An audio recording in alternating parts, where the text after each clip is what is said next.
Are your ambitions sustainable? Are your goals there for the right reasons, or are they there because you think that's what society wants you to do? How do you make your ambitions your own, truly your own? That's what we're talking about in this week's episode. I'm Jeremy Klein, and this is Change Work Life.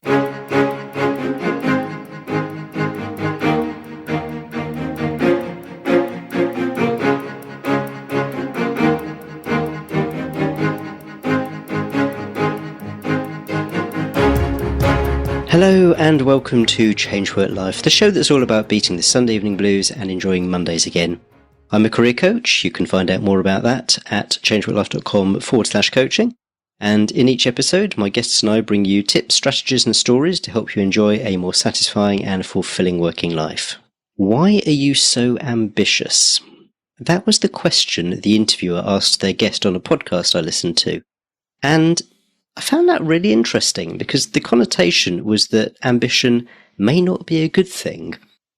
We all need goals to aim towards and the things which drive us, but when does ambition become something that doesn't help us move forward? When does ambition lead to burnout and losing touch with what matters? My guest this week is Kathy Oneto, an executive and life work coach, speaker and facilitator. Kathy hosts the Sustainable Ambition podcast, and she has a new book out, Sustainable Ambition, How to Prioritize What Matters to Thrive in Life and Work. Kathy, welcome to the podcast. Thanks so much for having me, Jeremy. So you're all about sustainable ambition. How would you define traditional ambition as distinct from sustainable ambition? It's a good question. There's probably a couple of different ways that I would define it. I mean, one very simply is just using a dictionary definition, which is, to the desire to achieve something or do something, and that typically requires determination and hard work. And typically in today's society, the way that ends up getting defined is in external terms, meaning societally defined terms, in terms of what those ambitions end up being, tend to be things that are deemed to be successful based on how society deems success. And so one of the key distinctions for me around sustainable ambition is really reclaiming that ambition and defining those ambitions on your own terms, defining success on your own terms, making sure the ambitions you're pursuing are really things that you are internally motivated to pursue. I say that ambitions aren't sustainable unless they are yours. If you're constantly pursuing things that are externally driven, externally motivated, at some point you're going to question, why am I putting in all this hard work? Do I really care about what I am pursuing? So that's one aspect of traditional ambition, I think, is that oftentimes we end up pursuing things that society or others external from us want us to pursue, as opposed to really being clear about what we want for ourselves. So you said that ambitions might not be sustainable if they're not yours. So what does unsustainable look like? Can you talk a bit more about that? Sure. I mean, unsustainable could end up looking like you end up putting a lot of time and effort into an ambition or goal that you aren't truly motivated behind. And at the end of it, you get to the end result or outcome years out, and you're unsatisfied and unfulfilled. So part of what's unsustainable about that is, like, at some point when you're not connected to your own internal ambition, you can end up getting to a point where it's really not fulfilling because you're putting in all this time and effort into something that you don't really value or doesn't align to your true motivations. I mean, that's one way that can start to express itself. Okay, so you get to the thing that you've done and you feel a bit flat, you feel a bit unsatisfied.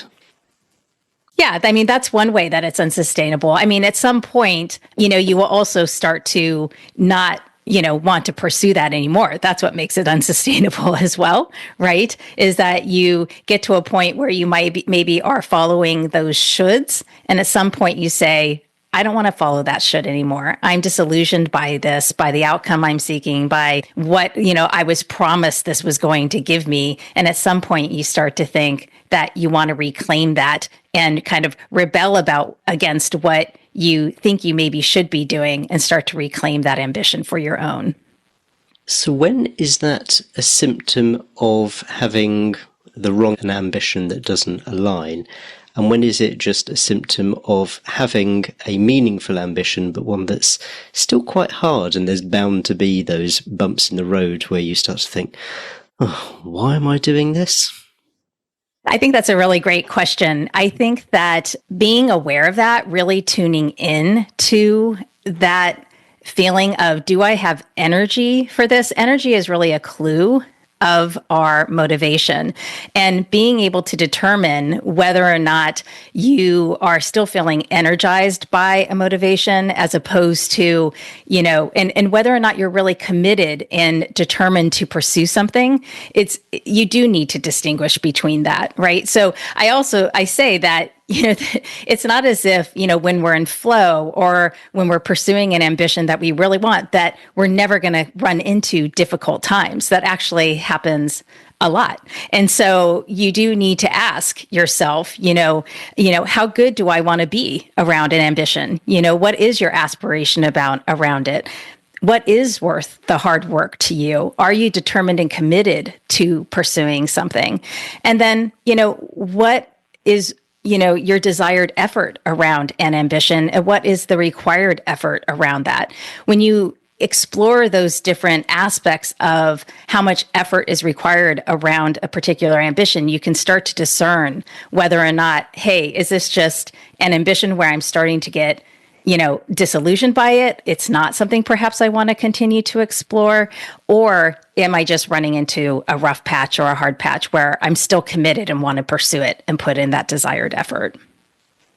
Can you maybe share a couple of examples of perhaps people that you've worked with? So maybe someone had a stated ambition to do X, Y, Z, and the thought experiments or exercises that they might do to check whether that was something that really was their ambition, something that truly was motivating to them, rather than something that was societally expected. So, I don't know, a promotion or something like that.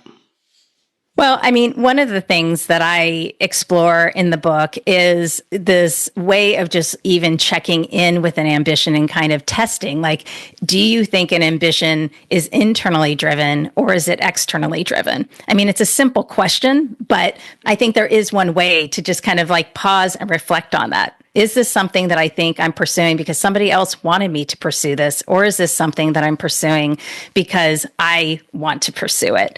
And then the other test, which I've talked about, is to look and think about, like, well, what is my energy level around this ambition? Do I have low energy around it, or do I have high energy around it? And am I being drawn toward continuing to pursue this ambition? So you asked for an example. So an example of this could be, I was working with a client and she was considering what was next for her and her career. And up to that point, she had been successful in a technology career space, and she had succeeded, and she had gotten to a point where, at a very successful level, but she had gotten laid off, and she was trying to determine, is that the type of role that I want to move into next? And even as she reflected back, she was trying to determine, like, did I even want that? Was I pursuing something, even when I did it, that I truly wanted? Or was it something that, again, what was expected of me? And so in exploring this, we had her explore what was really calling to her now. Where was her energy being drawn? What were different paths that she was drawn to now? And then it took her getting into action to explore different paths that she might consider going forward. So one was a path of, like, do I jump back into what I want to pursue now? Do I pursue another option, like starting a company? Or do I pursue even a third option, which was totally tangential and a much more creative and artistic path? And really, that took her going to explore those different options and her checking in with herself to understand where was my energy being drawn against those different options, as well as what were my criteria for what was important to me now? What values were important to me around my work right now and how it fits into my life right now to help then determine what was really the best fit for her ambition at this stage? One of the things that you asked me at the beginning was like, well, what's sustainable ambition versus regular ambition? And one of the things that I add into my own definition of ambition is time. So one of the things about ambition that I think is kind of common is that people think that they can define themselves as an attribute, personal attribute. I am ambitious. And they think that it's only one state, as opposed to the fact that our ambition can dial up and dial down. And so I think paying attention to an element of what is important to me now at this time in my life. And so I add that as an element to my thinking around ambition, which is what really is important and matters to me now, what values are important and matter to me now. So when she was considering what was next for her career and figuring out what fit for her at that time, that was one of the lenses that also came in. One of the things that came up for me whilst you were speaking, and I love that answer, by the way, was shiny object syndrome. So your client there who's presented with the three options, and I sometimes wonder whether it could be a case of, I don't know, insert your cliche, change is as good as a rest, that kind of thing. So maybe really what they wanted to do was something which was kind of a continuation of the job that they'd just been laid off from, but there was an element of, I don't know, boredom or, ooh, this looks shiny, I could start my own business doing something else entirely. And, I know myself having fallen into that trap more than once. So what are the kind of guardrails that you can put around that to check your reasons for going in a different direction? So I guess there's a couple of things that I think about here. One is because sometimes people ask me, how do I know if I'm at a moment where I should be changing directions? How do I know if this is just a temporary, even going back to what you were saying, it's gotten hard, and this is just a temporary pause. I need to kind of recheck in, and it doesn't mean I should completely change things. I should, kind of just, take a beat and get recommitted, right? So in terms of what you're saying, I guess, so one thing I would have people check in on is, and it goes back to that energy piece a little bit, which is, depending on how you're feeling, and if you have an energy for something, or, if you're starting to feel like your energy is waning around an ambition, is to really check and see, is that a temporary thing or is it persistent? Has it been persisting for some time? And are you starting to feel like your energy is drawing you toward something else and more, again, consistently over time as opposed to a moment in time? So I say that because, again, energy is a clue. Those feelings are tied to our motivations and can give us a sense of what we're being drawn to.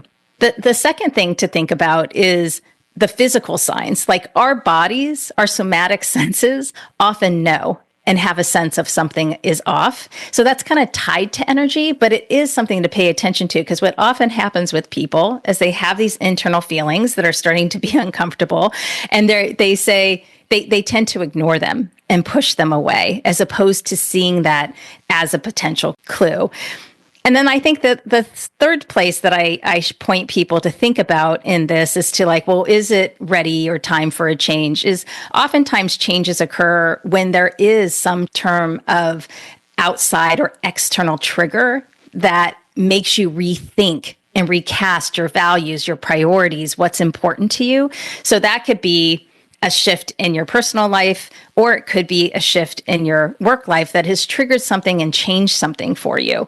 So those are some stage, things for people to be thinking about. I think the final thing that I'll mention, and I want to come back to the shiny object syndrome piece, which is, what is the stage of an ambition? So, if you have been pursuing something, you brought this up earlier, which is, so it's not uncommon for us to get to a point where we're kind of bored with what we've been pursuing. That's a very common thing. And to then think about, well, what is the next thing I want to strive for? Or how do I want to stretch and grow next? And so being aware of where am I in a stage of my life, my work, and ambition I'm pursuing, so that you can then navigate from there, I think is important to pay attention to as well. So I go there as opposed to kind of like, hey, here's this new shiny object that I can go pursue, in a sense to kind of say, hey, check in with yourself to see, am I just jumping to the new thing because it is shiny, or as opposed to there is really something going on for me where I'm desiring to pursue something new. I'll just say a final thing, Jeremy, like I'll just admit I am in this stage myself right now. I am getting to the end with a book coming out. Like I've been working on this topic for some time, and I know that there is a new ambition brewing, and yet I have not had capacity or time to really investigate it in full. And so for me, this is a somatic sense. It's also been in an intellectual sense. It's also been an energetic kind of thing that's happening. I'm also toward the end of a stage of a big ambition. And so all of those things are factoring into my own sense that something new is on the horizon. And I'm actually looking forward to when I have a little bit more space to go explore what that might be and what might be next. I'm curious to dig more into your experience with the book. So whether there have been times where you've thought, why on earth am I doing this? Who on earth told me that it was a good idea to write a book? Whether there's even been times where you've thought, I don't think this is the right thing for me to do. I'll be transparent and say yes to all of that. I mean, a book is a big ambition. And I think this happens with a lot of ambitions that we take on, in that we don't fully know what we're getting into when we start out. There is something called affective forecasting where, Daniel Gilbert has done work around this, where we are not very good as humans at forecasting what's going to really make us happy in the future.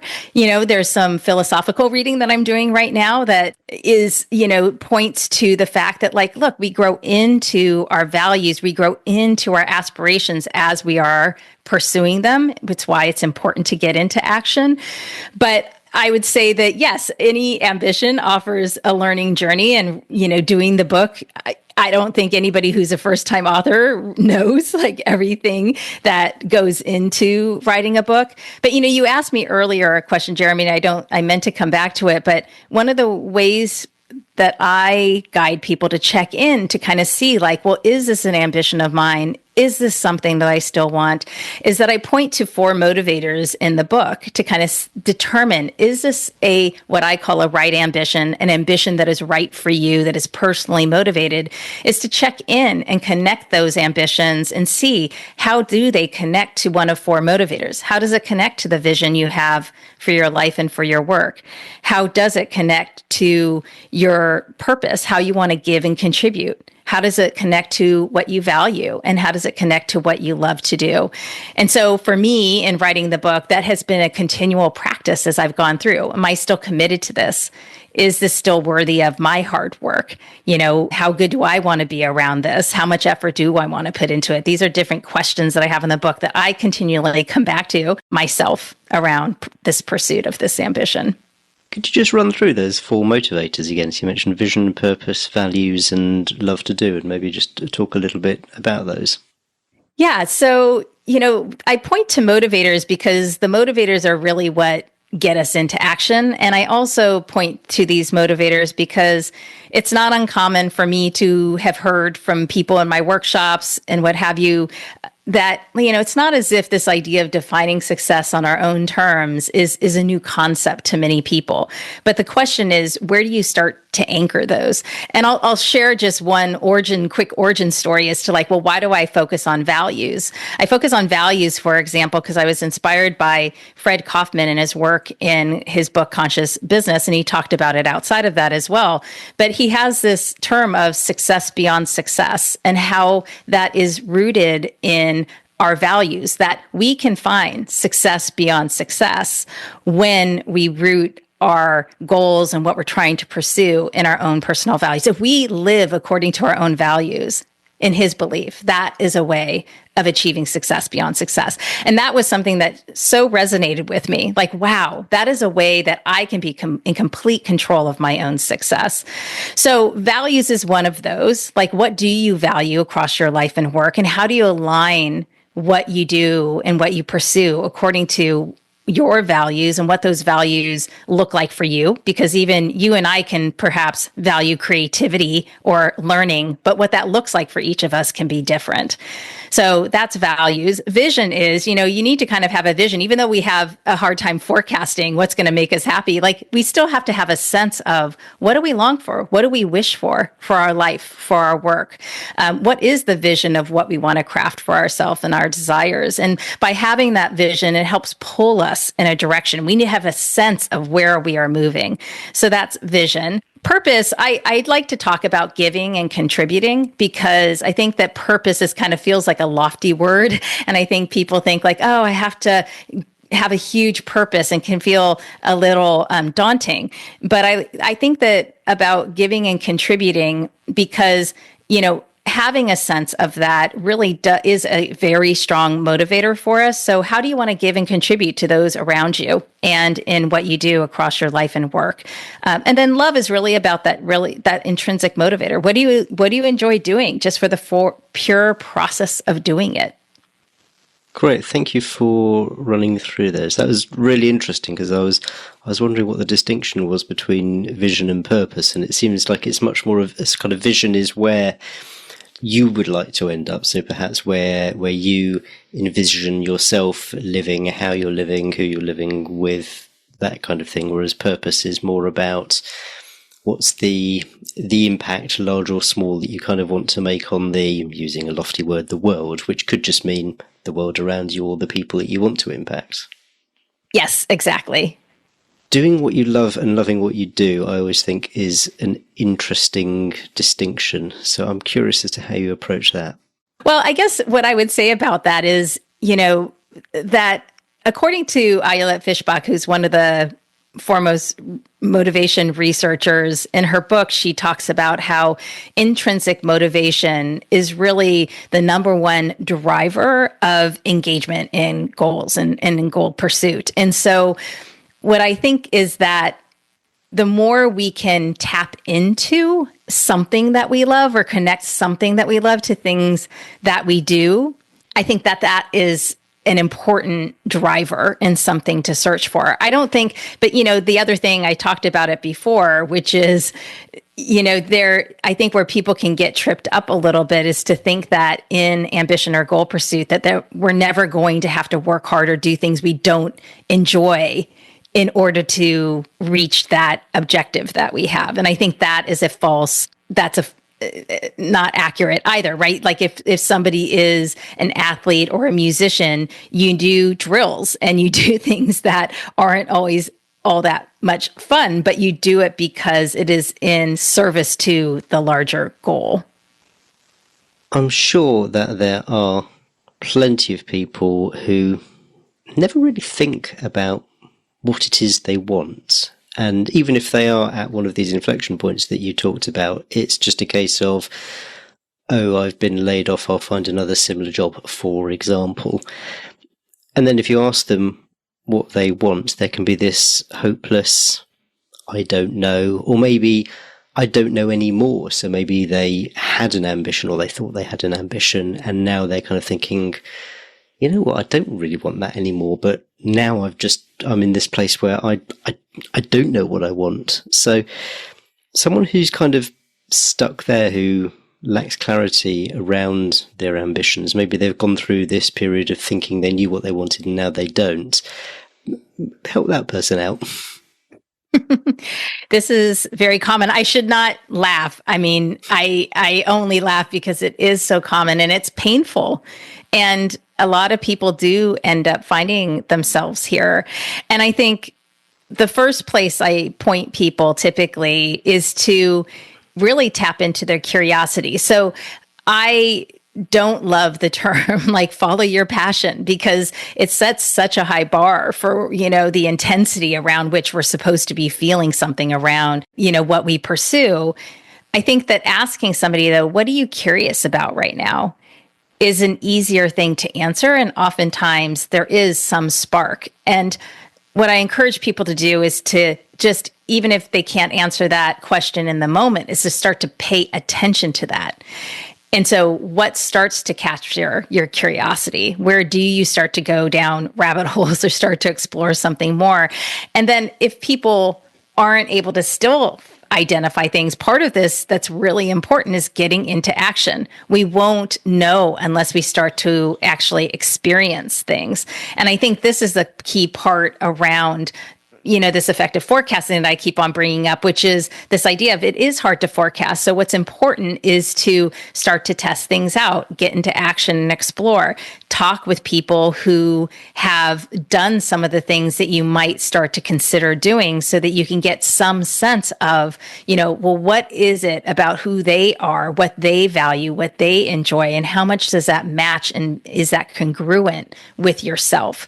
So for those that don't know, part of that is really starting to, again, tap into that curiosity, getting into action. And also, I know a lot of people will say to journal, but journaling and starting to prompt this question around, like, what do I want? And answering that question across time and number of days can start to unearth some things for people as well. Can you give people a starting point for the getting curious thing? Because I'm sure that there's even people who will get stuck there. So when you say engage your curiosity, what are the kind of things you're curious about? There's probably going to be some blank looks even there. So what are some prompts? What are some things that people can ask themselves just to get off that sort of zero space and start the juices running? Yeah, that's a good question. I mean, what I would say, because I'm going to give some options, and then I'm partly pausing because I'm like, oh, I could start to see people be like, well, I don't read stuff, or I don't, but it's like you do need to start to get yourself exposed to some stimuli, right? And that stimuli could be anything from, are you reading the newspaper or just reading something online? When you skim things on social media, does something catch your eye? Or, do you go explore if there's some talks in your neighborhood or in where you live? Libraries host events. Libraries are actually great places, especially around career, to look for information. Are there places you can put yourself where you are starting to get exposed to different topics and interests? It could even be something like find your local community college or university and look at their list of courses that they offer and see if any of those courses actually spark something for you. Those are places I would start to look. I don't typically like to tell people, go jump on a job search site and actually look at job listings. But I will say, because that's what people typically do, and then they just start applying without pausing to really say, what do I truly want, and figuring out what's important to them. But I could say, you could go there and just, the only exercise is just to look at some of those job descriptions and see what sparks for you. Is there a spark of interest and of curiosity around something that you're looking at? And if you're kind of at the other end and everything seems interesting, how do you rein that in so that you don't end up giving yourself like 10 things to look at, which I can see starting to get overwhelming and then just preventing you from doing anything? Yeah, I guess around that, I might just, again, check in with yourself and make yourself prioritize. And part of that is, again, checking with your energy. Which of these is most exciting to you? Which of these draws your energy and interest the most? And, prioritize from that list. What are the top 3 that you want to start with and start exploring? So that's where I would point people. It's just simply that. So where does someone end up in terms of their ambition? Is the goal to like have a one-line sentence that you can say my ambition is, or like a personal elevator pitch, or what's something that might feel like an endpoint, even if it's not like the only endpoint and it's something you revisit further down the line? What's something that someone can look at and go, okay, I've got that bit of clarity for me? Is it like a one sentence or something like that? Yeah, that's a good question. I guess one way that I think about sustainable ambition is that at the end of working with my method that I suggest, and I think the method that I have in the book is quite flexible in how it gets used and how it can be applied. It can be applied at a life level. It can be applied at a project level, trying to make a decision. And so one of the ways that I talk about it is really sustainable ambition is a collection of meaningful, motivating goals that are right for you now, that are aligned with your sustained energy and effort. And so it really is like, what are you pursuing now in your life? Are these meaningful and motivating to you? Are they the goals and that are that most matter to you now? And are you managing your effort around them in a way that keeps you sustained as opposed to burning you out? So I've got someone in mind who's saying, Kathy, that all sounds marvellous, but it's not realistic. I've got obligations. I've got spouse, mortgage, kids, etc., etc., etc. I've been through the exercises, and it's clear to me that here is something which I think I would probably enjoy doing, but it's just not realistic for me at my current phase of life. So how does that person balance what they perceive as this need, this need for realism, at least as they see it, with what their ambitions might be? Yeah, I guess two places I would go. One is that I encourage people in that kind of situation to realign with how does what they're pursuing now connect back to their motivations and what's important to them now. So for example, this situation that you're describing to some degree is one that I reference in my book, which is having interviewed somebody who was, had put off an ambition to start a business. When I had interviewed him, he was just starting to explore that because he said, I didn't want to have an unstable job during the time that I was raising my family, putting my kids through college. And so I put that ambition off on the horizon until I felt like it was a better time for me to pursue it. And so for him, he was connected to how taking on that responsibility of caring for his family connected both to his vision for himself, for his life, but also his values and what was important to him. And honestly, also his contribution and how he wanted to make an impact in his life. And so to recognize that you are perhaps making a trade-off now, but that trade-off is in service to things that you actually want and are important to you in your life. And to recognize that, yes, sometimes we do have to make trade-offs because time is finite and we can't do everything all at once. And so, the other things that I point people to, though, is to either recognize that, yes, I may have to put something on the back burner now. And I may just have to accept that, and I have to make that choice.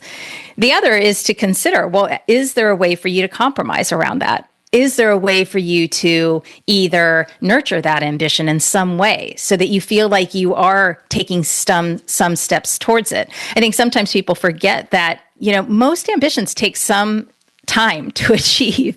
And so, and oftentimes we can't jump from the very beginning and start of that ambition all the way to the end. There are many small steps along the way. And so how can you actually nurture that ambition and take one small step toward it in some small way? Perhaps it is, and I'm making this up just because of that example that I shared, but it's like, let's say somebody does want to start a business at some point. Well, start to explore what that might look like to do that. What are different paths and ways that you might be able to start a business? Do you even have a sense of what that might look like for you? What type of business model or how you might jump into it?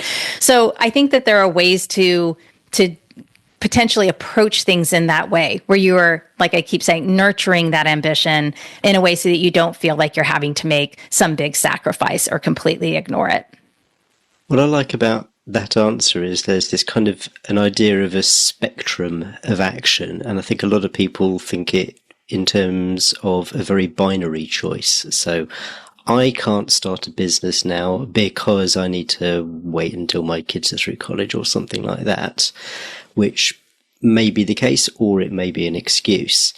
Whereas what you're saying is that maybe that is the position that they're in, but that doesn't necessarily rule out taking some small steps, even if that step isn't necessarily quitting the job to start a business, but taking some small steps to figure out what the business might be like, maybe putting together a business plan, maybe starting to research what would be involved. And so then starting to get a feeling as to whether it really is something that you can't do now for whatever reason, or it is an excuse. And in fact, if you pursued it, then maybe it is something you could make work. I think this is important to just acknowledge or put an asterisk, just to emphasize again, which is that things take time often. And I've had this around me just recently. So it's really top of mind again to remind people that, I have a client who, was really looking back at notes. He's finally made a decision about taking a sabbatical. And he's like, wow, we started talking about this 4 years ago. And it's only now that he's in a position to finally take that step. And it's because he's been planning all this time. It has taken this much time to work toward that. And so, there's another person I know in my life who just said, wow, she had a dream of, creating this house on an island that she loves from her childhood. And 25 years later, that dream is coming true. So again, these things that we want for ourselves, it's important to start planting seeds sooner than we think. And so, Peter Drucker said this oftentimes around, especially a second career or your second life, which is we do need to plant seeds sooner than we think. Oftentimes we get to those points and we're kind of surprised and shocked. And again, we are asked, what do you want to do? And we say, I don't know. And so starting to plant these seeds early and explore early, I think, is important. So what's one thing that someone can do today if they're listening to this on their commute and they're thinking, hey, you know what? I haven't really given this a lot of thought. Where's a really good place that they can start? One simple action. I think what I might say is to just check in with themselves and say, where am I investing my time and energy and effort right now? And to question, why is this important to me? Why does this matter to me? And why does it matter to me now? And to just answer that simple question. Why is this important to me? Why does this matter to me? I think that, and the reason I'm pointing people to that is to really check in and try to see, what is my motivation behind this? Why am I pursuing this? How is it important in my life and for what I want for myself? And when you say this, is this kind of what they're doing now, or is this something which they'd like to do? So when they're asking themselves all their questions, what are they interrogating? I would say look at where you're investing your time and energy now. So I'm thinking about what are your current life and work ambitions? What are you pursuing for yourself right now? If you were to step back and say, what are my goals for this year? Which maybe not all of us ask, but what are my goals for this year? If I were to step out to the end of this year and ask myself and ask my future self, what would I be really excited about having pursued and kind of experienced in this year? What would those things be? And are those things that now I'm giving you a second thing, Jeremy, actually, because really I'm kind of saying, what are you pursuing right now? Right. And explore that. Where are you putting your time and energy? Where are you investing that? And then say, why do those things matter to me? But you can also kind of then say, okay, well, what might I want? And that's where the second exercise that I was just saying, go out to the end of the year and ask yourself, because if you haven't asked yourself, what would you be really excited about having experienced, accomplished by the end of this year? And then say, again, around those things, why are those things important to me? Why would they matter to me? If I may, I'd love to bring this back round to you again. You mentioned how you've finished or on the point of completing this book, and there's some other ambitions bubbling under. What's exciting you for the future? Where do you think you're going to go next? Oh, I wish I could answer that. I have been planting seeds, but, honestly, I'm not quite sure.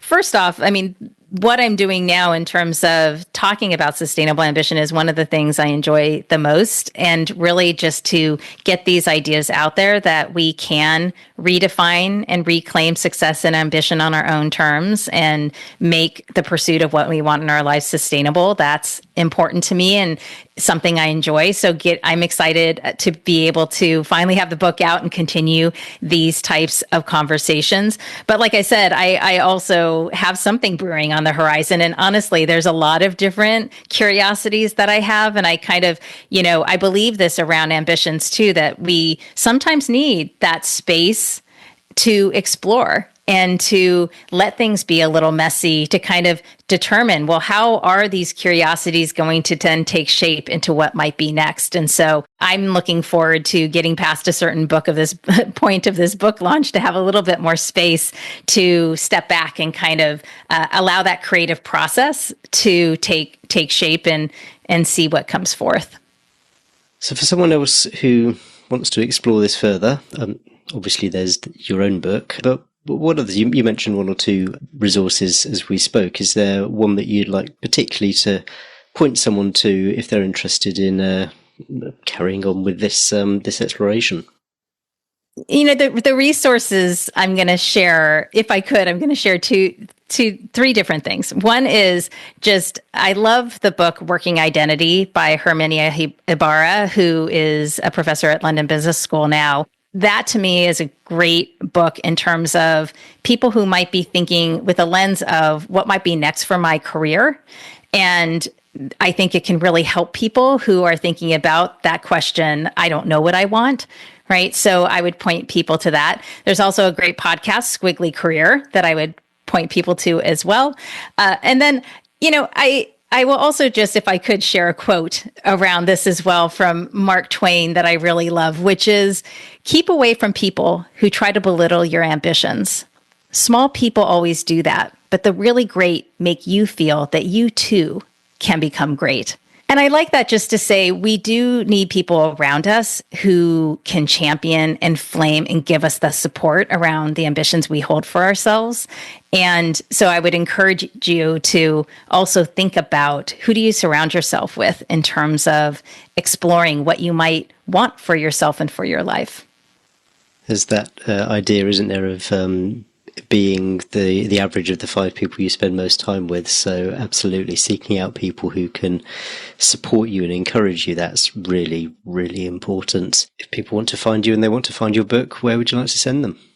They can find me at sustainableambition.com, and they can also find my podcast on most podcast players. Links, as always, in the show notes. Kathy, thank you so much, and for a very, very interesting conversation. Thanks so much, Jeremy. Okay, hope you enjoyed that interview with Kathy Oneto. I love it when a guest breaks things down into manageable chunks, and I thought Kathy's framework for helping you define your own ambitions in this regard was particularly helpful. She talked about looking at 4 things: your vision, your purpose, your values, and what you love to do. So do go back and listen to that bit of the episode and figure out how you can apply that to yourself. Maybe write those things down on a bit of paper and see where it leads you. I also hadn't come across this idea of effective forecasting, so this idea that we're not actually very good at predicting what will make us happy. I guess the message there is that it allows you to take a little bit of the pressure off. You can get so het up in making the right decision, making the right choice. It's like you've only got one shot at happiness. When, if Kathy was saying that actually you can't really predict what is going to make you happy, all you can really do is try, experiment, see whether something fits, and if it doesn't, okay, there's another data point, move on to the next thing. Show notes for this episode are at changeforlife.com/213, that's changeforlife.com/213. And if you'd like to work with someone to help you define what your ambitions are, if you're one of those people who just doesn't really know what they want, then check out changeforlife.com/coaching. That's changeforlife.com/coaching, where you can find a bit about the coaching that I offer. And if that sounds interesting, you can book a free 30-minute introductory call with me. Summer's coming to an end, we're nearly into autumn, but we've got some great episodes still to come, so make sure you subscribe to the show if you haven't already, and I can't wait to see you next time. Cheers. Bye.